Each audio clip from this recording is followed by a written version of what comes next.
하나님의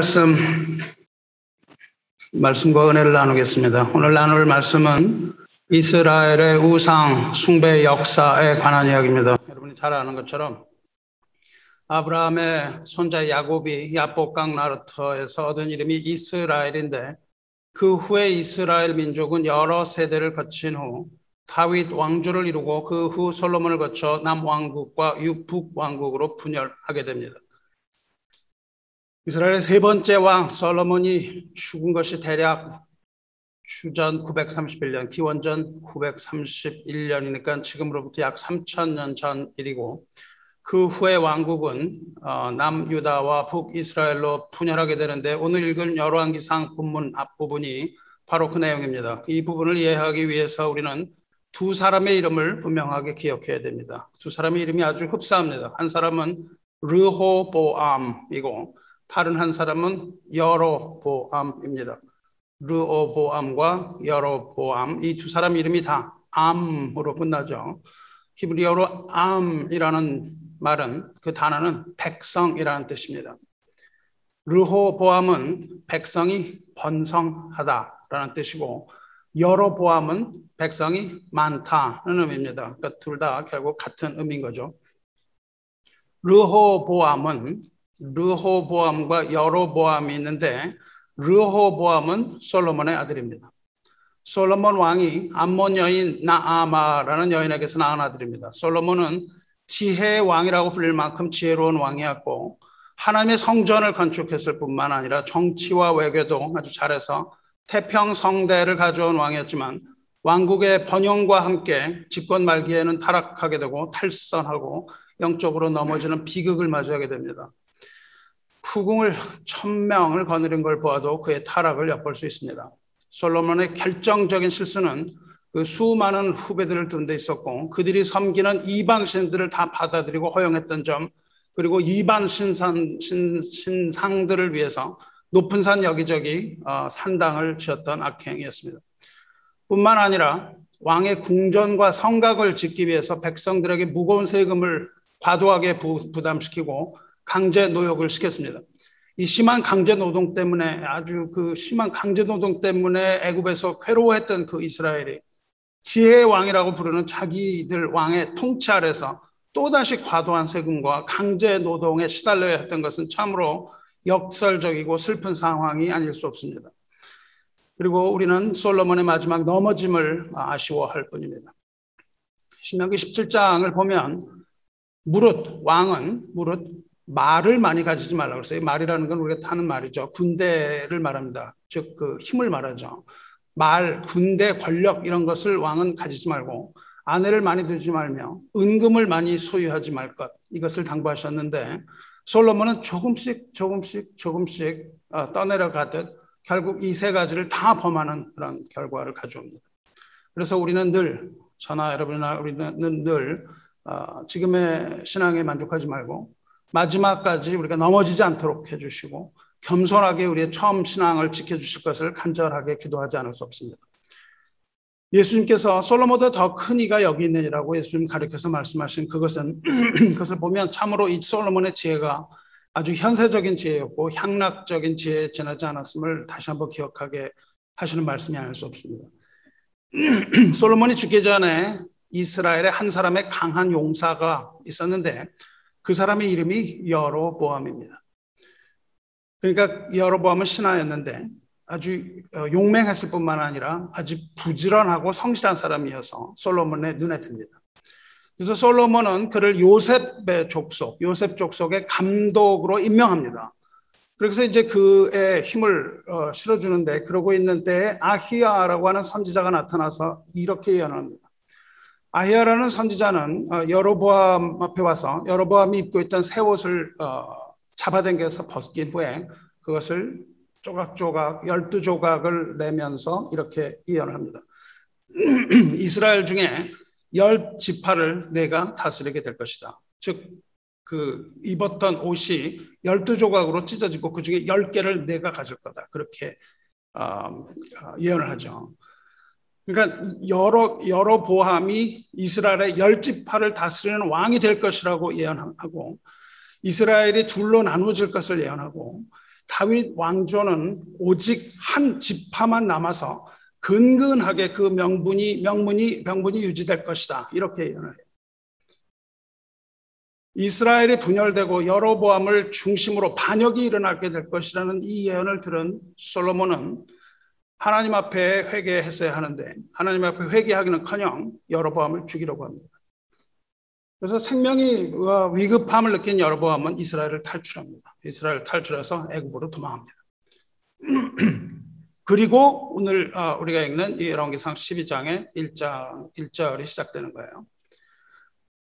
솔로몬이 죽자 그 아들 르호보암, 그 후궁 중에 하나에서 태어난 아들 르호보암이 아버지의 뒤를 이어서 이스라엘의 왕이 됩니다. 그리고 이스라엘 백성들은 르호보암을 왕으로 추대하기 위해서 당시에 이스라엘 종교와 정치의 중심지였던 세겜이라는 곳에 모여요. 그동안 솔로몬의 학정에 너무나도 시달리던 이스라엘 백성들은 솔로몬이 죽고 그 젊은 르호보암이 왕이 되니까 새 왕에게 가서 세금을 면제해달라, 세금을 줄여달라고 청하고 이제 강제 노역을 하긴 하겠지만 우리가 노역을 하긴 하겠지만 그걸 가볍게 해달라 이렇게 청원하면서 협상합니다. 애굽에서 무거운 강제 노역에 시달리다가 벗어난 자들의 후손도 다시 자기들의 왕 솔로몬에 이어서 이제 르호보암 왕 밑에서도 강제 노동을 감해달라 이렇게 간청해야 하는 그 비극이 일어나고 있는 거죠. 여기서 이렇게 간청을 한 사람들이 이스라엘의 북쪽 10지파입니다. 그들은 이 불만, 자기들이 가지고 있는 불만을 해소해 준다면 르호보암에게 충성하겠다 이렇게 지금 조건을 제시하고 있는 겁니다. 이 말을 들은 르호보암은 사흘 동안 말미를 달라 이렇게 얘기합니다. 사흘 동안 시간 달라는 거죠. 그래서 백성들은 왕이 그렇게 얘기를 하니까 희망을 가지고 이제 물러갔다가 사흘 후에 다시 오게 됩니다. 그동안 그 사흘 동안에 르호보암은 아버지 솔로몬 시대의 장로들을 청해서 자문을 구합니다. 솔로몬 왕이 믿고 의지했던 그 나이 들은 사람들 그렇게 그 사람들을 불러서 조언을 구하니까 그들은 왕이 백성들을 섬기십시오 이렇게 조언합니다. 왕은 백성을 섬기고 봉사할 종으로 하나님이 선택하셨다고 얘기합니다. 하나님의 법에 따르면 왕은 무한한 권력을 가진 존재가 아닙니다. 왕의 권력은 무제한한 것이 아니고 먼저 하나님의 법에 순종해야 되고 그리고 백성을 섬기고 보살피라 그렇게 하나님의 법에 되어 있습니다. 그래서 이스라엘의 이 노인들은 지혜로운 노인들은 지금 그렇게 백성을 섬기라 그렇게 말하면서 그들을 선하게 대하면 그들이 충성할 것입니다. 그렇게 조언을 해요. 예수님께서 이 통치 원리를 우리에게 분명하게 보여주십니다. 하나님 나라의 통치를 맡으신 주권자이신 그리스도께서 그러한 강압적인 방법으로 하나님 나라를 이 땅에 가져오지 않고 하나님 나라를 이 땅에 가져오시되 그 강력한 하나님의 나라를 이 땅에 가져오시되 억압과 폭력이 아니라 사랑과 섬김으로 가져오셨어요. 그러니까 예수님의 통치라고 하는 것은 섬김입니다. 그래서 마태복음 20장 28절을 보면 인자가 온 것은 섬김을 받으러 온 것이 아니라 도리어 섬기려 하고 자기 목숨을 많은 사람의 대속물로 주려 함이라 이렇게 말씀하시잖아요. 하나님의 나라는 이 세상적인 어떤 권력과 폭정과 학대로 다스리는 것이 아니라 섬김과 사랑으로 다스리는 것이라는 것을 우리는 명심해야 됩니다. 교회도 마찬가지죠. 우리가 사랑과 섬김 아니고서는 교회가 하나님의 나라로서 통치될 수가 없습니다. 즉, 이 나이들은 솔로몬의 책사들은 르호보암에게 백성들의 요구를 들어주라고 건의했어요. 그렇지만 르호보암은 그럴 마음이 전혀 없었습니다. 그래서 장로들의 말을 무시하고 이번에는 자기 또래 젊은 신하들에게 또 묻습니다. 똑같은 말을. 노장파의 의견을 무시하고 이제 진보 소장파들의 의견을 물었다. 뭐 그런 것 되죠. 그러니까 이 소장파들은 그 말을 들은 소장파들은 젊은 왕의 혈기를 충동질합니다. 10절 보면 왕은 그들에게 대답하기를 내 새끼손가락이 아버지 허리보다 굵다라고 말하래요. 내 새끼손가락이 아버지 허리보다 굵습니다. 그러니까 얼마나 내가 위대한 사람이냐 이렇게 얘기하라는 거죠. 즉 르호보암이 아버지 솔로몬보다 훨씬 더 강력한 왕권을 가진 왕이다. 그렇게 얘기하라는 거예요. 그렇게 해서 백성들에게 더 가증한 세금을 매기고 솔로몬보다 더 가혹하게 노역하게 하고 말을 듣지 않으면 채찍질해서 징계하라. 그렇게 조언을 해요.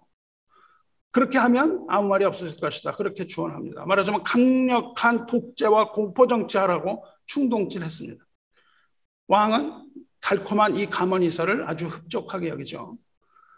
그래서 사흘이 지난 후에 백성들의 대표들이 다시 돌아왔을 때 이렇게 말합니다. 14절에 내 아버지는 너희의 멍에를 무겁게 하였으나 나는 너희의 멍에를 더욱 무겁게 할지라. 내 아버지는 채찍으로 너희를 징계하였으나 나는 전갈 채찍으로 너희를 징치하리라. 이렇게 밋밋한 채찍으로 때리는 게 아니라 이제 거기다 갈고리 같은 걸 달아서 때리면서 그렇게 노역하게 했다는 거죠. 애굽으로 다시 돌아가는 걸 말합니다. 성도 여러분, 이 영어의 표현 중에 the moment of truth라는 표현이 있어요. 또 MOT라고 부르는데 이것은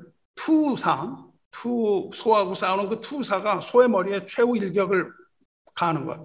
그 칼을 그 소의 머리에 꽂는 그 빗을 꽂는 그때를 말합니다. 즉 아주 결정적이라는 순간을 말하죠. 올 것이 오고에 많은 그런 시점입니다. 그러니까 이스라엘 왕국이 분열이 일어난 아주 결정적 순간이 이거예요. 너희들을 내가 그렇게 계속해서 폭력으로 다스리고 너희들에게 채찍질할 것이다 라는 이 말이 바로 the moment of truth. 이것이 바로 3일 동안 고대하던 백성들의 기대가 왕의 폭언으로 인해서 와르르 무너져 내리는 순간이고 왕국의 운명과 인류의 운명이 결정되는 아주 결정적 순간입니다. 왕의 그 한마디가 인류의 역사를 완전히 바꿔놓는 그런 일이 됩니다. 이 애굽으로 피신했던 여로보암은 솔로몬이 죽었다는 소식을 들어요. 이제 그리고 그 소식을 듣고 애굽으로 피신했던 여로보암이 고향으로 돌아옵니다. 그리고 이스라엘의 17파들과 함께합니다. 물론 미리부터 그런 어떤 내막이 다 있었겠죠. 그런데 이 르호보암의 폭언을 들은 대표들은 이제 여로보암과 모여서 반역을 모의합니다. 이제 자위들은 다윗과 이제 아무 관계가 없다. 이렇게 선포를 해요. 심지어 보면 우리가 다윗과 무슨 관계가 있느냐? 이새의 아들, 이새는 이제 다윗의 아버지죠. 이새 아들에게서 받을 유산이 없도다.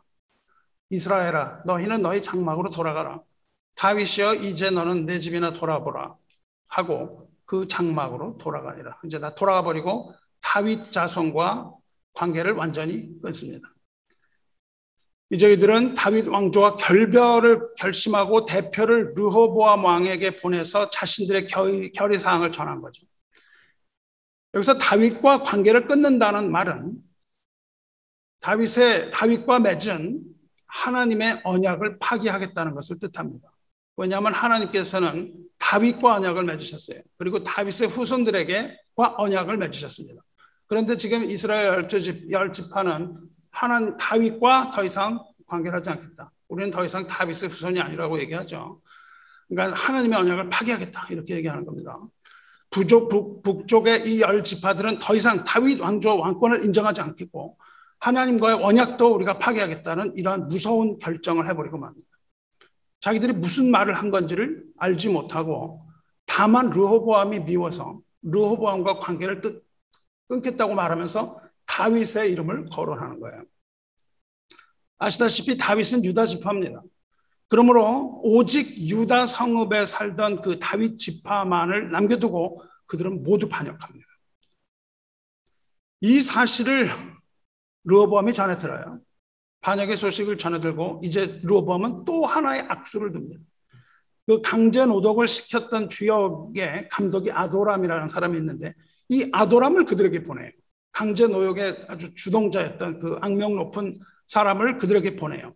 그러니까 백성들에게는 아주 혐오의 대상이었고 두려움과 공포의 대상이었던 사람이죠. 이 사람을 그들에게 보냅니다.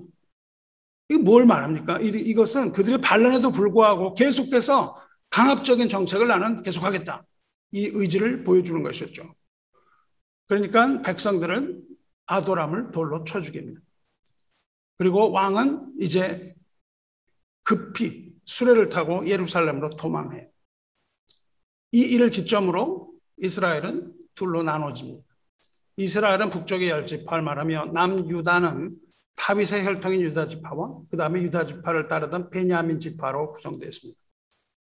그 후에 유다 지파와 베냐민 지파는 세력을 부여합니다. 그래서 그 반역자들을 처단하고 이스라엘을 회복하려는 그 반란군을 타도할 계획을 세워요.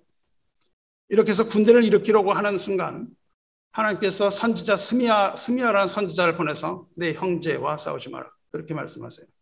내 형제 이스라엘과 싸우지 말라 말씀하심으로 이제 그들은 하나님 말씀을 따라서 유다 땅으로 돌아가고 남북의 분열은 확실시됩니다. 여러분 성경을 읽으실 때 이스라엘이라는 단어가 나올 때마다 헛갈릴 때가 많습니다. 때로는 통일 왕국이던 이스라엘 전체를 가리키는 이스라엘 전체를 말하기도 하고 때로는 분열된 그 북이스라엘 지파, 반역한 북이스라엘 지파를 그냥 이스라엘이라고도 합니다. 그래서 이 사실을 참고하면서 성경을 읽으시기 바라요. 아무튼 이 사건을 계기로 이스라엘은 여로보암이 다스리는 북이스라엘과 르호보암이 다스리는 남유다로 나뉘게 되며 그 중에서도 규모는 작지만 다윗의 적통이며 하나님의 언약을 이어가는 그 남유다가 정통성을 갖게 됩니다. 그래서 우리는 그들을 유대인이라고 불러요. 그리고 훗날 메시아로 오신 예수님은 유다 지파에서 탄생하십니다. 여로보암은 이제 나누어졌죠. 나누어지고 여로보암은 모였던 세겜을 북이스라엘의 수도로 정합니다. 수도로 정하고 나라의 모든 기관과 방어태세, 정치, 외교, 경제 이런 것들을 다 정비합니다. 물론 남유다는 성전이 있는 예루살렘의 도읍을 정하죠. 그러니까 예루살렘과 세겜 이렇게 둘로 나누죠. 정치와 외교 이런 것들이 아주 안정되어 갔는데 여로보암의 마음이 불안하기 그지없었어요. 왜냐하면 이스라엘 남자들은 때가 되면 절기가 되면 성전이 있는 예루살렘으로 가야 되고 유대교는 성전 중심적인 종교였기 때문이에요. 지금도 유대인들이 예배를 드리지 못하는 것은 성전이 없기 때문입니다. 반드시 성전에서 예배를 드려야 돼요. 그러니까 온 그 이스라엘의 나라 사람들이 다 예루살렘으로 가게 돼 있다 그 말입니다. 그래서 남쪽 왕국과의 철저한 분리를 위해서 가장 절실하게 필요했던 것이 종교의 완전한 분리였습니다. 더 이상 사람들이 그걸 가지 못하게 했어야 돼요. 만일 사람들이 예루살렘에 있는 성전에 제사 드리러 간다면 이 변덕 많은 백성들이 마음이 다시 르호보암에게 돌아갈 수 있다. 만약 그렇게 된다면 오히려 자신을 죽이고 유다로 돌아갈 수도 있겠다. 이런 생각에 사로잡혀서 불안과 두려움에 잠을 자지 못할 지경이 됩니다. 비록 하나님과 언약을 파기했다고 하지만 아직도 명실상부한 신앙의 중심이 예루살렘이었고 하나님의 성전과 함께 그들을 애굽에서 탈출시키신 하나님과 연결되어 있기 때문에 그래요. 그들의 마음이 예루살렘에 있다. 이거죠. 그래서 그것을 해결하기 위해서 내놓은 여로보암의 묘수가 바로 오늘 읽은 금송아지 사건입니다. 28절을 보시면 이에 계획하고 두 금송아지를 만들고 그렇게 하죠. 이것은 하루아침에 혼자 생각한 게 아니고 여러 사람들과 모의했음을 말해줍니다. 그 음모의 결과 백성의 예루살렘 성전 순례 그걸 막기 위해서 여로보암은 2마리 금송아지를 만들어요. 그리고 이렇게 선포합니다. 너희가 다시는 예루살렘에 올라갈 것이 없다. 이제 안 가도 돼. 그 얘기를 하는 거예요. 예루살렘에 갈 것이 없더라. 이스라엘아, 이는 너희를 애굽 땅에서 인도하여 올린 너희의 신들이라. 그렇게 말합니다. 이렇게 말하고 송아지 하나는 베델이라는 곳에 두고 다른 하나는 단이라는 곳에 둬요. 두 군데. 30절을 보면 백성들이 단까지 가서 두 소송아지 중 하나에게 절하였다고 되어 있고 이 일이 하나님께 죄라고 선언하고 있어요. 여로보암은 여기서 그치지 않습니다. 그래서 여로보암은 계속해서 수많은 산당을 지어요. 산당이라는 것은 높은 산에 지은 집을 말하는데 그 집은 성전이 아니고 예배드리는 성전이 아니고 보통 집들이며 거기에 수많은 이방 종교 신들을 섬기는 장소였습니다. 여로보암의 이 신앙 말살 정책은 여기서 그치지 않습니다. 제사는 레위인 중에서 뽑아야 된다는 하나님의 규정을 어기고 보통 백성 중에서 제사장을 뽑습니다. 원문에 보면 레위 자손 아닌 보통 백성으로 제사장을 삼고 그렇게 돼 있어요. 이렇게 되어 있는데 여기서 보통 사람이라는 단어는 아무나 닥치는 대로 이런 아주 강한 어종, 황폐한 사람들 중에 아무나 그냥 닥치는 대로 제사장을 삼게 했다. 그겁니다. 레위인들만이 제사장직을 수행할 수 있는데 이렇게 일반인으로 아무나 제사장을 삼은 결과 제사장과 레위 지파는 이스라엘을 탈출합니다. 그래서 이스라엘을 탈출해서 남하에서 유다로 귀환해요. 왜냐하면 그들은 성전에서 제사를 드려야 되기 때문에 그렇죠. 그래서 유다 지파, 레위 지파, 베냐민 지파 이렇게 모여 있고 제사장들은 성전에서 제사 드리고 그 위에서는 아무나 뽑아가지고 그냥 아무 데서나 이렇게 예배드리는 행태가 일어나요. 그러므로 사람들이 갈 수 없도록 하고 사람들은 그걸 믿은 겁니다. 하나님에 대한 여로보암의 죄는 계속됩니다. 여러분 몇 주 전 설교에서 하나님의 나라 그 절기 중에 장막절 뭐 이런 것들을 기억하실 거예요, 그렇죠?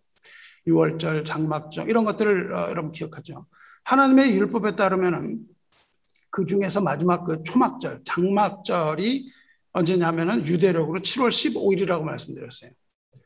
그런데 여로보암은 자기 마음대로 그 절기를 한 달 뒤로 미룹니다. 그래서 8월 15일로 결정을 해요. 왜냐하면 그 북쪽이 남쪽에 비해서 수확이 좀 늦어지기 때문에 그래요. 한 달 정도 늦어지거든요. 그러니까는 그 대의명분은 우리가 좀 늦게 수확을 하니까는 절기를 뒤로 바뀐다 이렇게 정했지만 자기 마음대로 한 거예요. 그런데 그것은 겉으로 보이는 핑계였고 실제로는 절기를 바꿔서 백성들이 예루살렘에 못 가게 하려고 한 거죠. 그 절기가 그때가 아니고 지금이라고 한 달을 바꿔버린 거예요. 이것은 명백하게 장막절 절기가 되어서 백성들이 예루살렘 방문하지 못하게 하려는 그 음모였습니다. 레위기 23장 34절에는 일곱째 달 15째 날은 초막절이니 여호와를 위하여 이레 동안 지킬 것이라 이렇게 되어 있거든요. 그 레위기 말씀을 무시하고 한 달 뒤로 바꿉니다. 이게 자기 마음대로 정한 날, 즉 8월 15일을 새로운 절기로 정하고 그 날이 되었을 때에 성전으로 가는 것이 아니라 베델에 가까운 사람은 베델로, 단에 가까운 사람은 단으로 가서 분향하라 그렇게 얘기를 해요. 거기서 제사를 드리라는 겁니다. 그러니까 금송아지를 2개를 만들어서 각각 편한 데 가서 하라는 겁니다. 각각 편한 데 가서. 성전 꼭 갈 필요가 뭐 있냐. 근데 가서 분향하라 그래요. 분향이라는 것은 제사의 어떤 단어예요. 일단 제물을 태워서 드리는 그 번제도 분향이라고 할 수 있는데 보통 하나님께 드리는 제사는 분향이라는 말을 쓰지 않습니다. 분향이라는 것은 그 기도에 관한 것을 말하고 번제를 말할 때는 불살랐다 그렇게 표현이 되어 있어요. 불살랐다고. 그리고 근데 여기서는 분향이라는 말을 하는데 분향이라는 것은 이방신들이 제사할 때 쓰는 걸 분향이라고 많이 불렀어요. 그러니까 여기서 고의적으로 분향하였더라 그렇게 해요. 그러니까 여기서 금송아지한테 제사 드린 것은 이방신에게 제사 드린 거였다. 그 말씀하고 계시죠. 그러니까 하나님이 아니고 그들이 만든 금송아지에게 제사 드렸다 이렇게 쓴 겁니다. 성도 여러분, 여기까지가 오늘 읽은 말씀과 말씀의 배경과 줄거리입니다. 다 따라오시죠? 여기까지 다 이해하죠? 정리하면 이렇습니다. 다윗의 아들 솔로몬은 나이가 들어서 하나님으로부터 돌아서서 타락의 길을 걷게 됐다. 솔로몬은 백성들에게 과도한 세금과 강제노동을 시켰다. 솔로몬이 죽은 후에 이스라엘은 그 아들 르호보암이 다스리는 남왕국 유다와 반역의 지도자 여로보암이 다스리는 북이스라엘로 분열되었다. 하나님의 성전은 유다 민족이 차지한 예루살렘에 있었다. 그렇기 때문에 백성들이 제사 드리기 위해서 유다 땅으로 가므로 그렇게 하지 못하게 하기 위하여 새로운 종교 정책을 세웠다. 그 새로운 종교 정책의 결과 2마리 금송아지를 만들어서 베델과 단에 두었다. 그 결과 백성들은 멀리 가지 않고 가까운 곳에서 제사할 수 있는 편리성을 제공해 주었다. 이겁니다. 또 절기를 바꿔서 정해진 때 예루살렘으로 가는 걸 막았다. 레위인이 아니라 누구라도 제사할 수 있는 편리성을 도모했다. 산당을 지어서 더욱더 편리를 도모했다. 그리고 하나님께서는 이것을 죄라고 말씀하셨다. 이겁니다. 이상입니다. 자, 그럼 이제 그 이야기를 알았으니까 의미를 생각해보고 우리 신앙에 적용해 보려고 합니다. 여러분이 아시는 것처럼 금송아지 사건은 이것이 처음이 아닙니다. 이스라엘 백성이 모세를 따라 애굽에서 나오던 때 십계명의 돌판을 받으려고 모세가 시내산에 올라서 40일 동안이나 지체되니까 더 이상 기다리지 못하고 아론에게 금송아지 만들라고 하는 것을 아시죠? 자유신학자들은 거꾸로 모세오경은 조작된 글이다. 열왕기상에 기록된 이 금송아지를 보고 누군가 훗날에 송아지 이야기를 출애굽기에 끼워 넣었다. 그래서 출애굽기는 이 사람 저 사람이 막 끼워 맞춘 그런 것이라고 이야기를 합니다. 하지만 우리는 절대 그렇지 믿지 않아요. 그것을 구약을 열심히 연구한 그 구약 전문의 교수들도 학자들도 그렇게 보지 않습니다. 그렇게 공부한 사람 중에 극렬하게 둘로 나누죠. 자유학자와 보통 정통적인 공부를 한 분들과. 우리는 모세오경은 모세가 썼다고 믿는 사람들입니다. 이렇게 모세가 산에 올라가서 40일 기다렸는데 더 이상 이제 기다리지 못한 백성들이 얘기합니다. 이렇게 아론에게 요청해요. 일어나라. 우리를 위하여 우리를 인도할 신을 만들라. 이 모세, 곧 우리를 애굽 땅에서 인도해낸 사람은 어찌 되는지 알지 못합니다. 40일 됐는데요. 무슨 말하고 있습니까?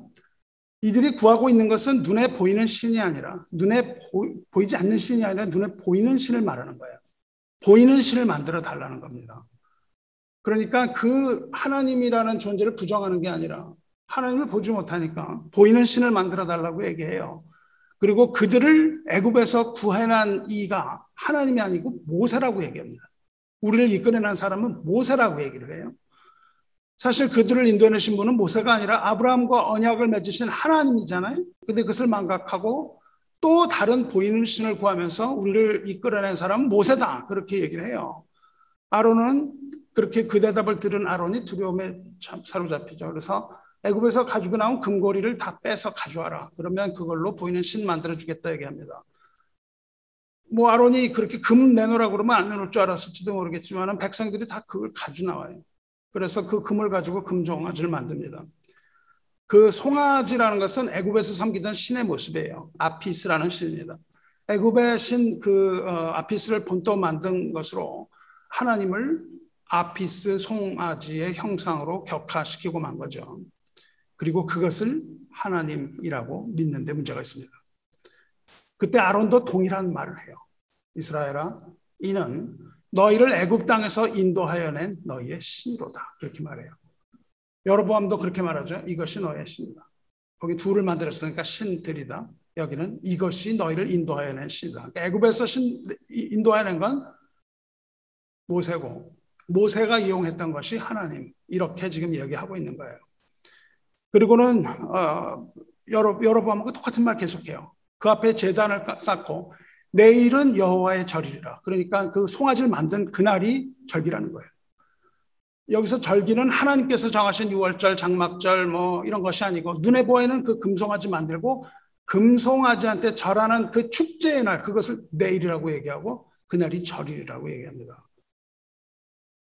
그리고 아론은 그 송아지의 이름을 여호와라고 불러요. 이스라엘 백성은 지금 그 송아지가 여호와라고 여기고 있는 거예요. 그 하나님이라고 알고 있습니다. 그 다음날 그들은 일찍 일어나서 번제, 화목제 해야 되는 걸 다 드리고 앉아서 먹고 마시고 일어나서 뛰놀았다. 그렇게 기억됩니다. 이것은 문란하게 그지없는 이방 종교의 축제 모습이죠. 뛰놀았다는 말은 흥겹게 떠들면서 논다는 말인데 특히 육체적인 환락을 일컫는 말입니다. 그러니까 이것은 어떤 그 우상 앞에서 성적으로 타락한 모습, 그걸 보여요. 금송아지를 만든 건 누구였습니까? 여로보암과 아론이었어요. 어째서 그들은 금송아지를 만들었습니까? 그들이 금송아지를 만든 이유는 보이는 신을 만들어 달라는 백성들의 강력한 요구 압력 때문이었습니다. 여로보암은 백성의 왕이 되고 싶었던 욕심이 있었고 만일 성공하지 못할 경우 오히려 백성들에게 죽임을 당할지도 모른다는 두려움에 사로잡혔어요. 아론 역시 폭동이 일어날 것 같은 군중들의 압력을 이기지 못하고 두려움에 사로잡혀서 금송아지를 만듭니다. 금송아지를 만드는 그 동기 중에 하나는 두려움이에요. 두려움. 백성들이 금송아지를 만들어 달라고 한 게 아닙니다. 금송아지라고 얘기하지 않았는데 그들은 금송아지를 만들고 이것이 너희를 애굽에서 인도하여 나의 하나님이라 이렇게 말하기까지 해요. 그러자 백성들은 금송아지가 마치 하나님인 것처럼 금송아지를 섬깁니다. 그들은 금송아지라고 믿고 있는 거예요. 금송아지가 하나님이라고. 그들은 정말로 금송아지가 하나님인 줄 알았던 거죠. 성도 여러분, 이 사실 매우 중요한 사안입니다. 우상 숭배에 대한 계명은 10계명의 첫째 계명입니다. 너는 나 외에 다른 신을 두지 말라. 그렇게 말씀하셨어요. 우리말로는 너는 나 외에 다른 신을 두지 말라. 그러니까 나 외에 다른 걸 만들지 마라. 이런 뜻으로 우리가 이해를 하는데 그렇지 않습니다. 원어를 번역하면 너는 내 얼굴 앞에 다른 신을 두지 마라. 만들지 마라. 그 말입니다. 혹은 너는 내 옆에 나란히 우상을 두지 마라. 그 말이에요. 사랑하는 형제 여러분, 여러분과 내가 조심해야 될 게 하나 있습니다. 우상을 섬긴다고 해서 하나님을 치워버리는 게 아닙니다. 오히려 하나님을 섬긴다고 하는 사람들은 하면서 그 옆에 또 하나를 두는 거예요. 우상을. 보이는 소를 또 두는 거예요. 하나님과 동등한 우상을 두고 그 앞에 절을 하는 거예요. 그러면서 하나님을 옆에 둡니다. 마치 하나님을 섬기는 듯이 그것을 섬기는 거예요. 여러분은 과연 교회 나와서 하나님을 섬기고 있습니까? 너는 나 외에 다른 신들을 두지 말라는 이 계명 지키고 있습니까? 많은 그리스도인들이 이 말씀에 거부감을 느끼고 반문합니다. 아니, 우상을 만드는 건 그냥 고대 사회나 성경에 나오는 거지 이 시대에는 해당되는 거야? 뭐 이렇게 어거지로 그런 말을 해요? 이렇게 말하죠. 하지만 그렇지 않습니다. 교회 안에 수많은 사람들이 자신도 모르는 사이에 우상을 겸하여 섬기는 거예요. 하나님을 버리고 우상을 섬기느냐? 그러면은 수긍이 되는데, 그렇지 않고 하나님과 우상을 겸하여 섬긴다는 거예요. 다시 말해요. 우상을 섬기는 것이 아니라 우상과 하나님을 겸하여 섬기려 하고 있다. 그 말이에요. 더 나아가서 하나님을 우상처럼 섬깁니다. 우상을 하나님처럼 섬기고 하나님을 우상처럼 섬기는 거예요. 우상은 하나님 앞에 두는 다른 신을 말합니다. 이것이 형상을 가졌든 가지지 않았든 우상은 우리 마음에서 하나님과 동등하게 아니면 하나님부터 더 위에 두는 모든 것을 우상이라고 부릅니다. 이미지예요. 이미지. 여러분, 그 이미지가 꼭 우리가 눈에 보이지 않는 이미지를 말하지 않습니다. 우리의 마음에 그리는 이미지가 우상이에요. 우상이란 우리 마음이 하나님 대신 신뢰하는 것. 이건 우상입니다. 하나님과 함께 신뢰하는 것. 이것은 우상입니다. 우리 마음이 의지하고 사랑하는 모든 것. 이게 우상이에요. 마틴 루터는 당신의 마음이 매달리고 의지하는 것이 당신의 하나님이다 그랬다고요. 우리가 매달리고 의지하려는 것이 우상이에요. 여러분을 도와줄 수 있다고 믿는 어떤 것이 바로 여러분의 신이 될 수 있습니다. 하나님과 함께. 하나님은 잠깐 계시고 그 우상에게 이야기를 하는 것이죠. 여러분의 믿음은 실존하는 하나님을 믿는 믿음이 될 수도 있고 반대로 여러분이 원하는 우상을 만들어내서 그것에게 빌고 있을 수도 있다는 겁니다. 우리에게 있어서 가장 커다란 유혹은 하나님을 믿는다고 하면서 사실은 다른 신, 우상을 그 옆에 두고 동시에 섬기는 일입니다. 여기에는 양심의 가책이 없어요. 왜냐하면 나는 하나님 섬기니까. 그런데 실상은 하나님 섬기가 아니라 그 옆에 있는 우상을 섬기는 거예요. 돈이 여러분을 구해줄 수 있다고 믿는다면 돈이 여러분의 우상이 되는 거죠. 하지만 예수님께서 말씀하신 대로 재물과 하나님을 동시에 섬길 수 없다. 예수님 그 말씀하시는 겁니다. 동시에 섬길 수 없다. 우리는 재물의 신을 하나님 앞에 둘 수 없다는 거예요. 둘 중에 하나만 섬겨야 합니다. 하나님을 믿고 하나님을 섬길 것인지 아니면 재물을 믿고 재물을 섬길 것인지 둘 중 하나밖에는 할 수가 없다는 거예요. 우리가 하나님을 믿고 하나님을 섬긴다면 재물은 우리가 다스리는 대상이 되고 우리가 넉넉히 다스릴 수 있는 거예요. 재물이. 지금 재물이 나쁘다고 얘기하는 게 아니에요.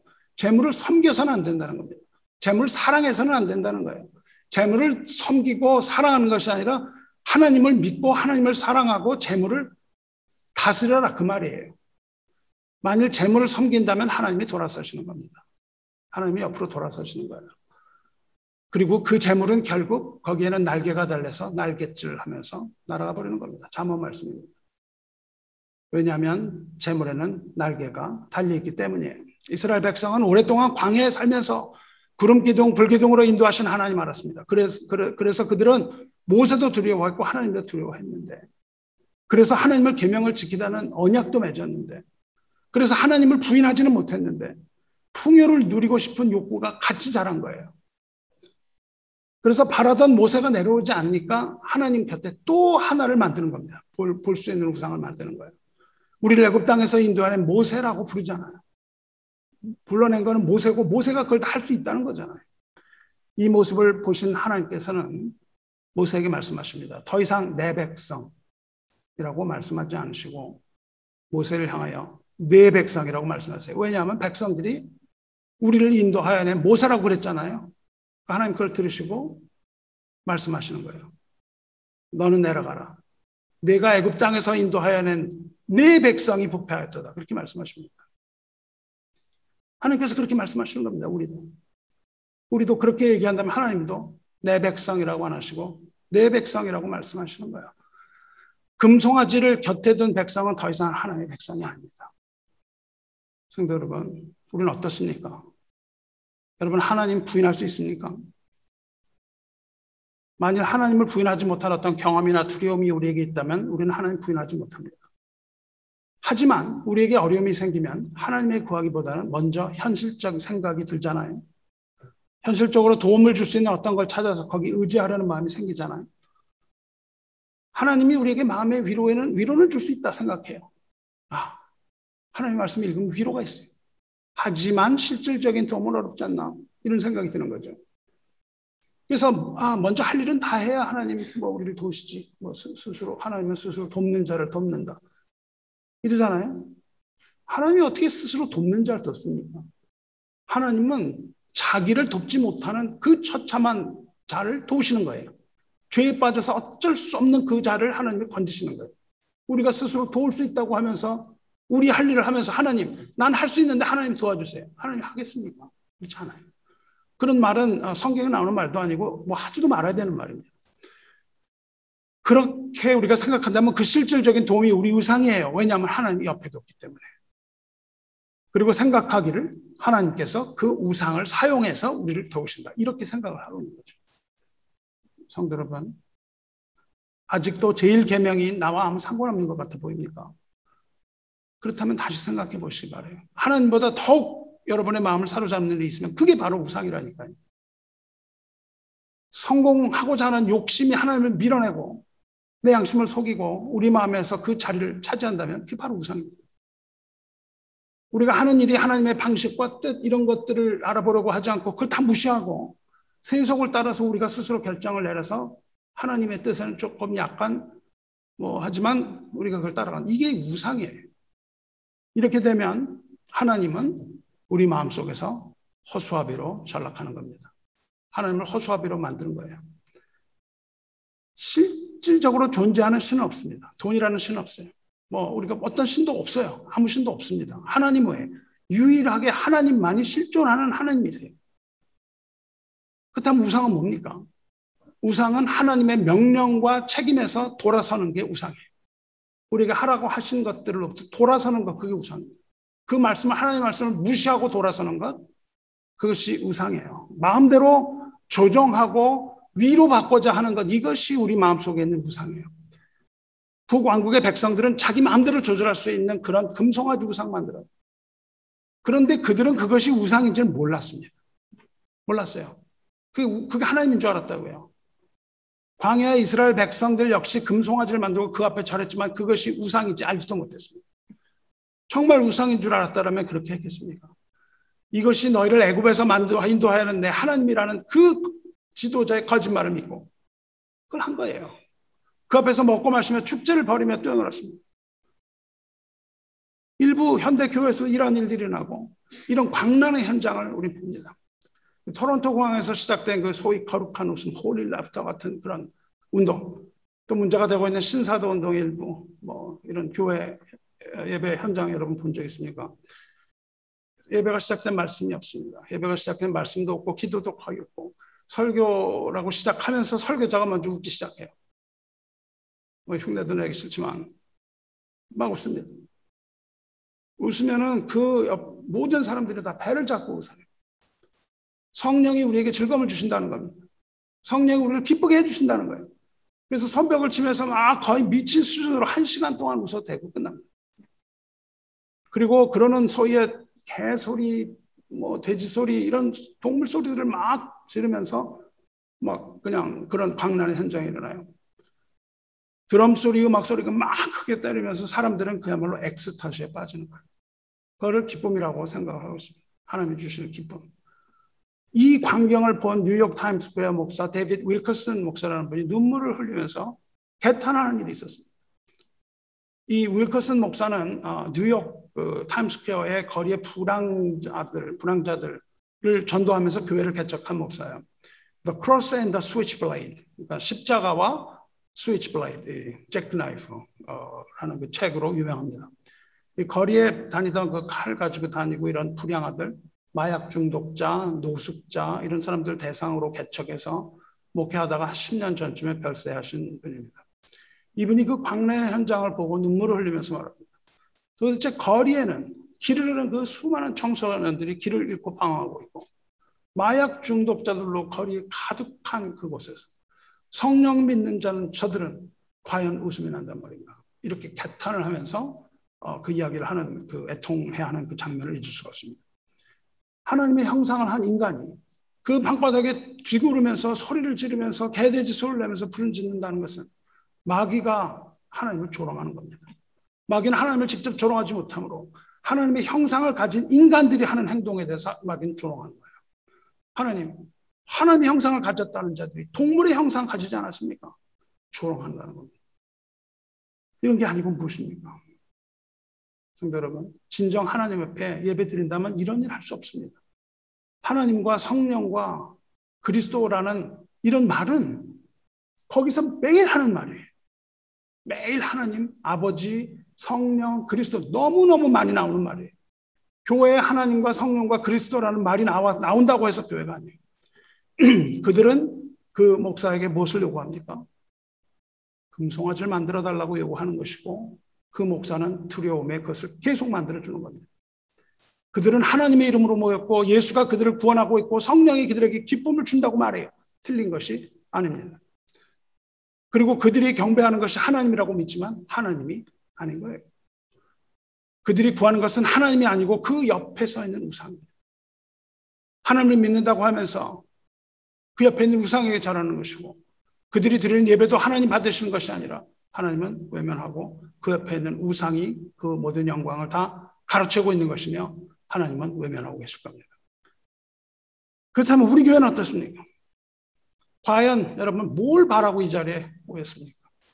하나님을 경배하기 위해서 왔습니까? 경배하기 위해 이렇게 모였습니까? 아니면 하나님 옆에 보이지 않는 어떤 형상을 우리 마음 가운데 만들어 놓고 그것을 섬기러 온 건 아닙니까? 잘 생각을 해야 됩니다. 이스라엘 백성은 자기들 마음대로 할 수 있는 금, 송아지, 우상 만들었어요. 그렇지만 정작 본인들 몰랐습니다. 카일 아들만이라는 그 목사가 Gods at War라는 책을 썼는데 거짓 신들의 전쟁 그런 뜻이에요. Gods, 소문자 Gods at War, 거짓 신들의 전쟁 이렇게 하는 그 제목의 책에서 현대인의 삶에 두드러진 특징이 우상 숭배라 그렇게 고발합니다. 그러면서 뭐라고 그러냐면 현대인의 삶의 특징이 우상 숭배인데 정작 그들은 그것을 알지 못한다. 그렇게 써요. 금송아지를 만든 그들은 아주 자신만만해졌죠. 그래서 그 광란의 현장을 만들어 놓고 자신들의 마음대로 하기 시작합니다. 여러분은 금송아지를 두 마리 만들었어요. 만들어서 하나는 베델에 두고 하나는 단에 둡니다. 왜냐하면 편한 데 가서 하라는 거예요. 베델이 편한 사람 베델로 가고 단이 편한 사람 각각 편한 대로 가서 예배 드리라는 겁니다. 우리는 어떻습니까? 우리들은 예배는 어때요? 우리도 편한 방식대로 예배 드리기를 원하지 않는 겁니까? 원하지 않습니까? 그냥 내가 편한 대로 하고 싶은 거예요. 예배보다는 하나님이 말씀하신 그거에 따르기보다는 예배는 우리 편안함이 더 중요하잖아요. 우리 편안함이 중요합니다. 하나님의 계명 무시하고 편리를 추구하는 원리주의, 어떤 편리주의, 뭔가 얻으려고 하나님의 이름을 부르는 행위, 이 모두가 하나님을 부르는 것이 아니라 그 옆에 모셨던 우상을 부르는 것일 수도 있다는 것을 우리는 깨달아야 합니다. 그런데 우리가 알지 못하는 거예요. 마음의 동기를 살펴야 됩니다. 왜냐하면 내가 나를 속이고 있기 때문에 그래요. 하나님 신앙이 목적인지 아니면 다른 목적이 있는지 마음의 중심을 우리는 늘 돌아봐야 돼요. 솔로몬과 같이 되어서는 안 되는 것이죠. 어떠한 목적을 가지고 신앙을 선택하면 안 돼요. 본인의 편의함이나 편리함을 위해서 신앙을 선택하지 말고 어떤 나의 유쾌함이나 즐거움을 얻기 위해서 헛된 소망을 얻기 위해서 헛된 기쁨이나 자기 만족을 위해서 이런 거짓된 신앙을 갖지 말고 우리는 하나님을 섬겨야 하는 겁니다. 하나님을 섬김이 우리의 목적이 되어야 돼요. 하나님을 인정하고 하나님을 섬길 때 참 소망이 오는 거예요. 그리고 참 기쁨이 오는 겁니다. 그리고 우리에게 참된 만족이 주어지는 거예요. 우리는요, 세상 어떤 것도, 우리가 바라는 어떤 것도 우리에게 만족을 줄 수 없어요. 왜 그런지 아세요? 왜냐하면 우리는 하나님의 형상을 따라 지으심을 받았기 때문에 그래요. 하나님이 아닌 어떤 것도 우리를 채울 수 없습니다. 오직 하나님만이 우리를 채울 수 있고 하나님만이 우리에게 만족을 줄 수 있는 거예요. 그런데 우리는 헛된 것들을 자꾸 추구하는 것이죠. 무엇을 추구해야 됩니까? 하나님을 추구해야 돼요. 하나님만이 우리에게 참 소망이 되시고 참 만족이 됩니다. 하나님이 아닌 우리의 삶은 헛될 뿐이에요. 오직 하나님만을 인정하고 하나님만을 섬김으로 참된 만족과 기쁨을 얻는 복된 성도 되시기를 주님의 이름으로 축원합니다. 이 금송아지를 만든 백성들은 그 이름을 하나님이라고 불러요. 만들어 놓고 하나님이라고 부릅니다. 그리고 그 앞에서 먹고 뛰놀고 마시면서 자신감 회복해요. 자신감이 회복됩니다. 여러분 우상을 섬길 때 자신감이 회복되는 거예요. 이러면서 감정이 막 들어오는 거예요. 성령 충만한 것 같은 감정이 막 들어와요. 천하를 다 얻은 것 같이 자유를 얻은 듯이 행동합니다. 하나님의 말씀, 율법은 내팽개쳐 두고 우리 중 한 사람을 지도자로 세워서 애굽으로 돌아가자 이렇게 얘기합니다. 애굽으로 가자는 거예요. 하나님의 인도하심으로 거기까지 갔는데 그 백성을 만든 후에 자신감이 회복됐어요. 그리고 스스로 애굽으로 돌아가자고 합니다. 스스로. 애굽의 그 풍요함을 잊지 못하고 스스로 애굽으로 돌아가자는 거예요. 우상을 숭배하기 시작하면 끝없이 우리의 욕망이 샘솟습니다. 욕망이 계속 올라와요. 자꾸. 그래서 보이는 하나님으로 바꿔서 우리의 모든 문제들을 장악하고 제압하고 이용하려고 해요. 그들이 만든 우상 앞에서 안심하게 되는 겁니다. 그리고 결국 스스로 돌아가려는 애굽으로 돌아가려는 교만으로 이루어져요. 근데 이거는 참 자유가 아니에요. 자유를 얻은 것 같이 보였어요. 여러분이 어떤 일에 대해서 종일 생각하면 그리고 그 일 때문에 근심하면 아이러니하게도 여러분 그것의 노예가 되는 겁니다. 만약에 우리가 돈이 있었는데 이 돈 때문에 근심이 들어오잖아요. 어떠한 투자를 했는데 투자를 하면 어떻게 됩니까? 주식 투자하면 매일 봐야 됩니다. 그걸.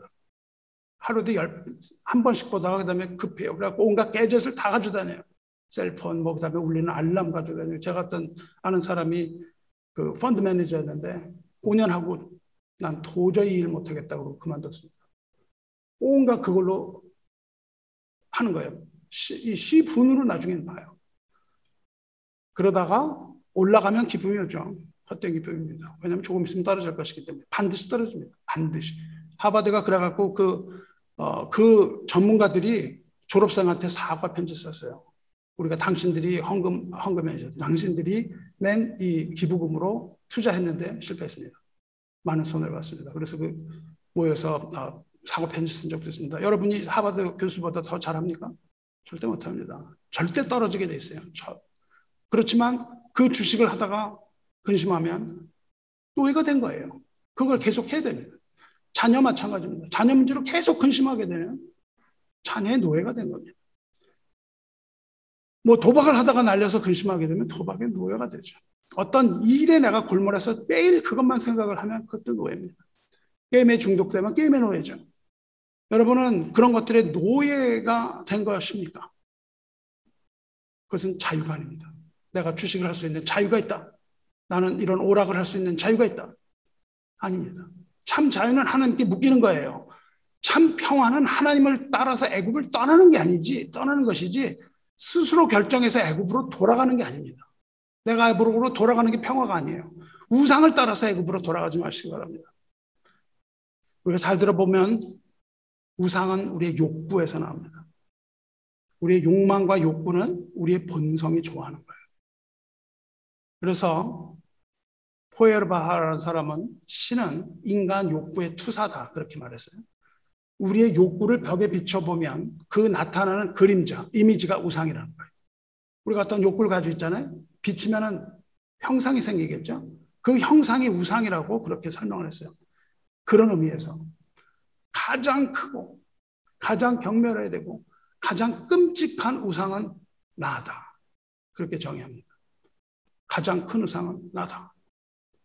나라는 우상은 아주 교묘하게 위장된 우상입니다. 다른 신들을 내게 두지 말라 하셨어요. 다른 신들을 내게 두지 말라. 우리 마음속에 우리의 자아를 두고 자아가 원하는 욕망과 욕구를 추구하는 것, 이것이 바로 핵심적인 우상의 모습이며 우리의 슬픈 자아와 삶입니다. 알지 못해요, 우리가 그걸. 하나님께서는 백성의 금송아지를 만들었을 때 크게 진노하시고 그들이 언약을 어겼으니 그 언약을 내가 폐기하겠다. 모세에게 그렇게 말씀하세요. 우상 숭배는 하나님 앞에 죄입니다. 하나님을 우상처럼 섬기는 것도 죄입니다. 우상을 하나님처럼 섬기는 그것도 죄고 하나님을 우상처럼 섬기는 것도 죄입니다. 우상 숭배는 수많은 죄 중에 하나가 아닙니다. 우상 숭배는 모든 죄를 잉태하는 가장 큰 죄입니다. 왜냐하면 하나님을 외면하고 자기 자신을 숭배하기 때문입니다. 이 나의 사적인 욕망을 신격화하는 거예요. 그래서 섬기는 것, 그것이 바로 금송아지입니다. 자기 편리에 따라서 베델과 단 두 곳에 우상을 만들고 하나님이 정하신 하나님의 방식이 아니라 자기들의 편의대로 절기를 만들고 아무나 데려다가 제사장을 삼고 나의 본성을 쫓아가는 것, 이것이 우상인 것을 우리는 깨달아야 합니다. 금송아지 두 마리는 여로보암이 만들어서 백성들에게 보여줘요. 그러면서 이것이 너희를 애굽에서 인도했는데 하나님이라고 말하죠. 하나님이 아닌 걸 하나님이라고 합니다. 그리고 백성들은 하나님으로부터 돌아서서 가짜 하나님을 숭배하고 섬긴 거예요. 그들의 욕망을 충족시켜 줬기 때문에 쉽게 돌아섭니다. 오늘 읽은 신약성경 데살로니가 후서 2장은 마지막 때 하나님의 백성을 미혹하는 적그리스도에 관한 경고입니다. 누가 어떻게 하여도 너희가 미혹되지 마라. 누가 어떻게 하여도 너희가 미혹되지 말라. 미혹되는 말은 기만당한다는 뜻입니다. 속는다는 뜻이에요. 누가 어떻게 하여도 말씀하셨으므로 기만하고 미혹하는 존재가 일어난다는 겁니다. 우리를 기만하고 미혹하는 존재가 일어나는데 거기에 미혹당하지 말고. 예수께서는 거짓 선지자가 많이 일어나서 많은 사람을 미혹할 것이라고 말씀하셨어요. 많은 거짓 선지자가 일어나고 많은 사람이 미혹당할 것이다. 그리고 거짓 선지자와 거짓 그리스도가 많이 일어나서 할 수만 있으면 택하신 자들도 미혹할 것이다. 즉 교회에 있는 우리들을 미혹한다는 겁니다. 말세의 징조는 하나님에 대한 배신, 하나님에 대한 배도입니다. 하나님의 배도라는 것은 하나님 옆에 우상을 세워두는 거예요. 배도라는 단어는 정치적이고 군사적인 반란을 의미합니다. 교회가 하나님을 배도한다는 것이죠. 교회가 하나님을 배도한다는 것은 결국 하나님을 등지고 우상에게로 얼굴을 돌린다는 겁니다. 가장 큰 우상인 자기 자신의 욕망에 매여서 그 배후에 있는 사단에게 미혹되고 굴복함을 뜻합니다. 그리고 맨 앞에서 그 사탄의 일을 수행하는 자가 있는데 그를 불법의 사람이라고 불러요. 혹은 멸망의 아들이라고도 부릅니다. 적그리스도라고 불러요. 그는 대적하는 자라. 그리스도를 대적하는 자입니다. 그 아비 사탄을 따라서 하나님을 대적하는 자입니다. 신이나 불리는 모든 것과 숭배함을 받는 것에 대항하여 그 위에 자기를 높이고 하나님의 성전에 앉아 자기를 하나님이라 내세웁니다. 성도 여러분, 이것이 하나님 교회에서 일어나는 일입니다. 숭배함을 받는 자라는 그 단어, 헬라어 세바스마라는 단어는 사람들이 자신들의 종교심을 만족시키기 위하여 확실히 알지 못하고 섬기는 대상, 그겁니다. 나를 만족시키기 위하여 알지 못하는 대상에게 절함, 그것이 바로 숭배함을 받는 것이라는 단어예요. 그러니까 숭배함을 받는 건 알고 섬기는 게 아니라 모르고 섬기는 겁니다. 사도행전 17장을 보면 이런 사건이 나와요. 바울이 아테네에 갔어요. 아테네에 가서 거기 있는 사람들 보고 뭐라고 그러냐면 너희는 범사에 종교심이 많도다 그래요. 아주 종교심이 많은 사람들이었어요. 그래서 그 지역을 두루 다니면서 보니까 수많은 우상들이 있어요. 종교심이 많습니다. 그리고 그 각각 우상 앞에는 이름이 다 붙어 있었어요. 그런데 그 중에 이름이 뭐라고 되어 있냐면요. 알지 못하는 신. 그렇게 써 있습니다. 알지 못하는 신에게 그렇게 비석이 써 있어요. 그러니까 이름이 없는 우상, 뭐 알지도 못하는데 그냥 그거를 섬긴다는 거죠. 그래서 말합니다. 너희가 알지 못하고 위안한 그것을 내가 너희에게 알게 하리라. 우주와 그 가운데에 있는 만물을 지으신 하나님께서는 이러면서 복음을 전해요. 너희가 누군지 알지 못하면서 섬기는 그 신, 여기서 알지 못하고 섬기는 대상, 그게 바로 여기서 말한 숭배함을 받는 자예요. 적그리스도는 모든 신들의 위에 자기를 올린다고 되어 있습니다. 모든 우상, 거기 모든 신에 뭐가 포함되냐 하면 하나님이 포함됩니다. 거기에 모든 신이라고 그래요. 하나님을 포함해서 우리가 알지 못하고 섬기던 우상, 그것보다 자기를 더 높여서 급기야 하나님의 성전에 앉아서 자기를 하나님이라고 내세운다고 말하고 있습니다. 어디에 앉아요? 하나님의 성전에 앉아요. 여기에 하나님께서 계시는데 그 옆에 앉아서 자기를 높이고 나를 숭배하라고 얘기하는 것이 말세라는 겁니다. 여러분 이걸 잘 알아야 되는 거예요.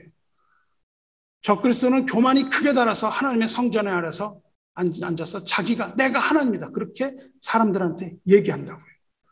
그 아론이 말했던 것처럼 이것이 하나님이라고 얘기를 한다고요. 하나님의 교회에 앉아서 하나님 행세를 하면서 수많은 성도를 미혹하고 할 수만 있으면 택하신 자도 미혹할 것이다 이렇게 얘기하잖아요. 성도 여러분, 여로보암이 그거 금송아지 만들었을 때 그걸 하나님이라고 했고 백성은 그것이 하나님이라고 여기고 편리한 대로 자기 편리대로 베델과 단에 가서 제사했고 하나님 방식이 아닌 제멋대로 제사장 세우고 제멋대로 아무 때나 아무에게나 분향했습니다. 하지만 그것은 하나님께서 가증히 여기시는 일이고 결국 이스라엘과 유다는 멸망으로 치닫습니다. 요한일서 2장 18절을 보면 지금도 많은 그리스도가 일어났다고 말했습니다. 그 당시에. 그리고 이미 우리 앞에서 많은 거짓 선지자들과 거짓 적그리스도와 그런 자들이 여러분과 저를 미혹해서 편한 걸 계속 얘기해요. 편한 삶. 하나님이 아닌 것을 하나님이라고 우기면서 미혹해서 우리 자신의 우상을 섬기라고 합니다. 그 방법이 하도 교묘해서 우리는 이것이 하나님을 섬기는 예다. 그리고 모여서 그것을 하고 있는 거예요. 전혀 다른 신을 섬기고 있는 것 아닌지 우리 스스로 보고 경계해야 됩니다. 디모데후서 4장 3절에 때가 이르리니 사람이 바른 교훈을 받지 아니하고 귀가 가려워져서 스승을 자기의 사욕을 따를 스승을 많이 두고 또 그 귀를 진리에서 돌이켜 허탄한 이야기를 따르리라 말씀하셨습니다. 그때가 바로 이 시간입니다. 사랑하는 여러분, 부디 진리의 소리에 귀 기울이시기 바랍니다. 진리의 소리는 입에는 쓰지만 약이 되는 소리입니다. 하나님은 우리에게 쓴 맛을 주시지만 그것이 약이 되는 거예요. 달콤한 말에 속지 말고 참된 복음의 등불을 마음에 켜고 참된 복음의 진리를 받아들이기를 주님의 이름으로 축원합니다. 금송아지는 하나님이 아니라고 계속 우리가 부르짖는데 자꾸만 그것을 경배하지 마시기 바랍니다. 우리 본성과 욕망에 부응하는 하나님은 없습니다. 르호보암이 백성에게 악한 말을 할 때가 그 우상을 만드는 결정적인 순간이라고 했잖아요. The moment of truth. 우리 마음이 완약해질 때가 the moment of truth예요.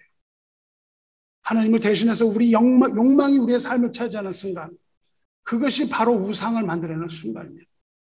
앞서서 인용한 거짓 신들의 전쟁의 저자 칼 아드먼 목사는 상담 목회 전문가예요. 그 사람은 수많은 사람들을 상대했습니다.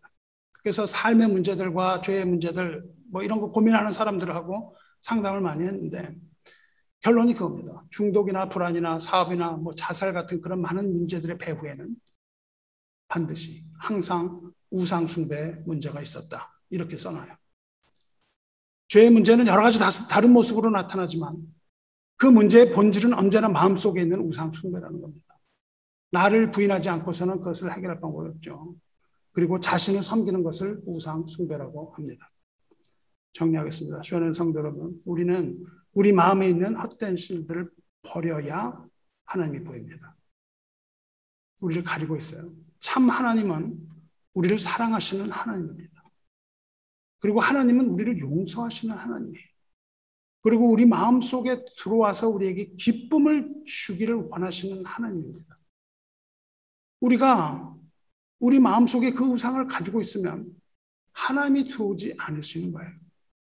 그 우상이 우리의 마음을 채우기 때문입니다.